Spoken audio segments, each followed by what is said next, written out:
ఇప్పుడు ఓవరాల్గా చూసుకుంటే సార్ ఇప్పుడు ముస్లిం సామాజిక వర్గం కాంగ్రెస్ పార్టీ వైపు ఉండాలి. ఇక్కడేమో బీసీల పోలరైజేషన్ చాలా బలంగా తెలంగాణలో వినిపిస్తుంది. బీసీలో నుండి యాదవ్ సామాజిక వర్గం బలమైందండి. అక్కడ గౌడ యాదవ వీళ్ళు ప్రధానంగా 300 కాపులు బీసీ అని అనడానికి వీల్లేదు. బీసీ అంటారు కానీ వాళ్ళు బీసీల కింద మనం కన్సిడర్ చేయడానికి వీల్లేదు. మరి యాదవ్ సామాజిక వర్గంలో తన సొంత కుల ఒక వ్యక్తిని నిలబెట్టుకున్నారు కదా వాళ్ళు. ఇక్కడ ఖాందాన్లు అంటాం కదా, కుటుంబాలని. అట్టా వాళ్ళకు కూడా ఒక 15-20 ఖాందాన్లు ఉన్నాయి. వాళ్ళందరూ కూడా పెట్టుకుని ఏకగ్రీవంగా ఒక పక్కనే ఉంటారు. ప్రధానంగా నేను అనేది అది, ఎక్కడైనా సరే ఏ బూత్ నుంచి ఓటింగ్ మెజారిటీ ఎటు వెళ్ళింది ఏంటనేది సాయంత్రానికి మనకు బూత్ వైజ్గా తెలిసిపోతుంది కదా. ఏ బూత్లో ఏ కులస్తులు ఎక్కువ ఉన్నారు ఎక్కువ ఉండారు అని తెలిసిపోతుంది కదా, డేటా వచ్చేస్తుంది కదా. వచ్చినప్పుడు ఏ కులస్తులు ఎట్టేసారు అనేది 13వ తారీఖున బయటకు వచ్చే 13వ అయితే ఓటింగ్ కౌంటింగ్ ఎప్పుడో డేట్ 14 కౌంటింగ్ 15వ తారీఖు దాటితేమో లేకపోతే 20వ తారీఖు వచ్చేస్తుంది కదా, అటు ఇటు వచ్చేస్తుంది కదా. కాబట్టి వీళ్ళందరూ కూడా ఎట్టి పరిస్థితుల్లోనూ ఓడిపోయే బొక్కబడిపోయిన నా పడవెక్కడానికి ఎవరు సాహసించకపోయి ఏరు దాటేటప్పుడు అది గట్టికి పడవని చూసుకుంటారు. అట్లాగే మునిగిపోయే పడవని ఎవరు ఎందుకు ఎక్కుతారు? బీఆర్ఎస్ అనేది మునిగిపోయే పడవ. కొన్ని సానుభూతి వేద్దాము అని అంటే అంత సానుభూతి పవనాలు ఏమి పెద్ద విపరీతంగా ఉండదేమీ లేదు.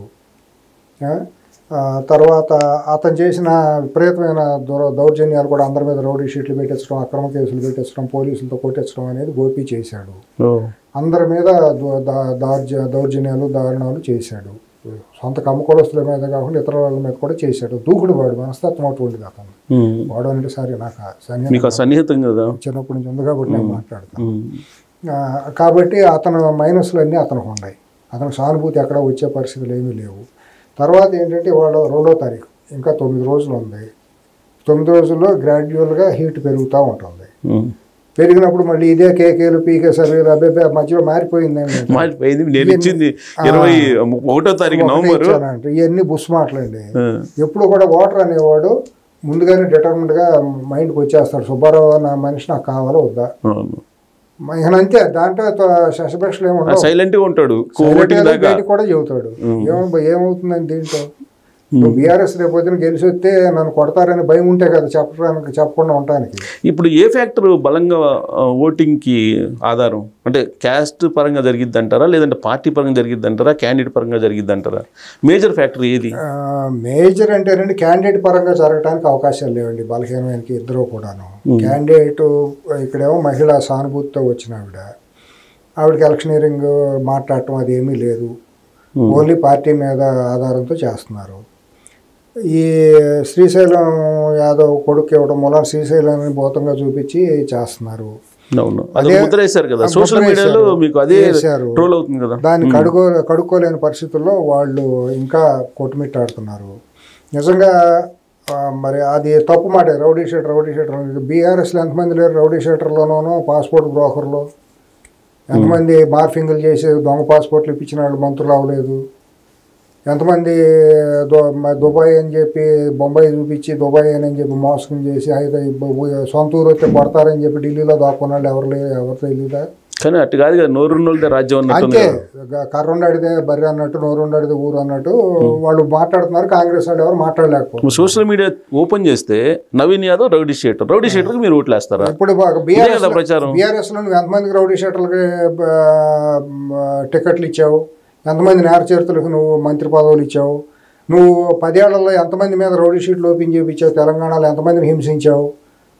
మరి అక్కడ కరెంట్ షాకులు దళితుల మీద నేరేడు అది సిరిసిల్ల కాన్స్టిట్యున్సీలో దళితులు కరెంట్ షాకులు ఇప్పించి వాళ్ళ మీద కేసులు పెట్టించిన ఘటనలు లేవా? ఇసుక లారీలతో పైన పోనిచ్చింది. ఎన్ని రౌడీ షీట్లు మీరు కాదు పెట్టించింది. డిఫెండ్ చేయట్లేదు కదా. అదే వచ్చిన దుర్మార్గం. మాట్లాడగలిగేవాడు ఎవడో రేవంత్ రెడ్డి గారిలో కూడా తప్పులు ఉన్నాయండి. తను కూడా తన సొంత టీంని ఎంతవరకు ఏర్పాటు చేసుకోవడం తప్పండి. ఎంతసేపు బురద ఎత్తంటే ఏని అంటే అది ఆయన బురదలో మునిగిపోయే పరిస్థితి వస్తుంది. ఇప్పుడు ఆయన ఏమనుకుంటున్నాడు ఏంటో తెలియదు. కానీ నిన్న మీటింగ్కి వచ్చినప్పుడు నేను ఎన్టీఆర్ విగ్రహాన్ని మైత్రివనం దగ్గర నేను పెడతాను, ఒకవేళ ఎవరైనా కాదంటే అంతకన్నా దుర్మార్గులు లేరు అని చెప్పి చెప్తున్నారు. నిజమే. అదే మాకు ఎప్పటి నుంచి ఆలోచన ఉందండి. మేము కొంతమంది మిత్రులు అది గత 1 year నుంచి అక్కడ ఐలాండ్ ఏర్పడినప్పుడు కొంతమందికి వచ్చింది ఆలోచన. నాతో ఫస్ట్ వాళ్ళు నా ఆలోచన కాదు, నాకు బాగా సన్నిహిత మిత్రులు ఆ కాలనీలో ఉండేవాళ్ళు అనా ఇట్లా పలానా చోట ఉందనా, ఇది అంతా కాదు, మనం అక్కడ విగ్రహం పెట్టించి ఏర్పాటు చేయాలి అని చెప్పి అన్నారు.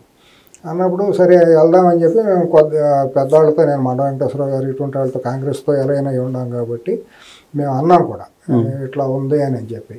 అంటే బాగానే ఉంటుంది అని అనుకున్నాం. కానీ ఇప్పుడు ఇది ఎట్లా ఉంటుందండి, బీఆర్ఎస్ పార్టీతోనండి మీరు సెంట్ రాసుకుంటే నేను పెంట రాసుకుంటాను అన్నంత దిగజారిపోయిన రాజకీయం చేస్తాంలో సిద్ధహస్తులు కలవకుంట్ల కుటుంబం.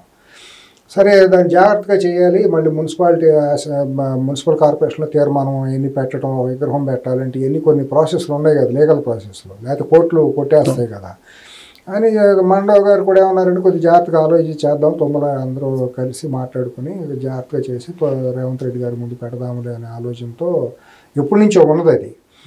అనుకోకుండా అనుకోని పరిస్థితుల్లో ఇక్కడ బై ఎలక్షన్ రావటం, నిన్న ఆయన రేవంత్ రెడ్డి గారు వెళ్ళటం చెప్పటం అనేది అది ఒక మంచి ఇదే.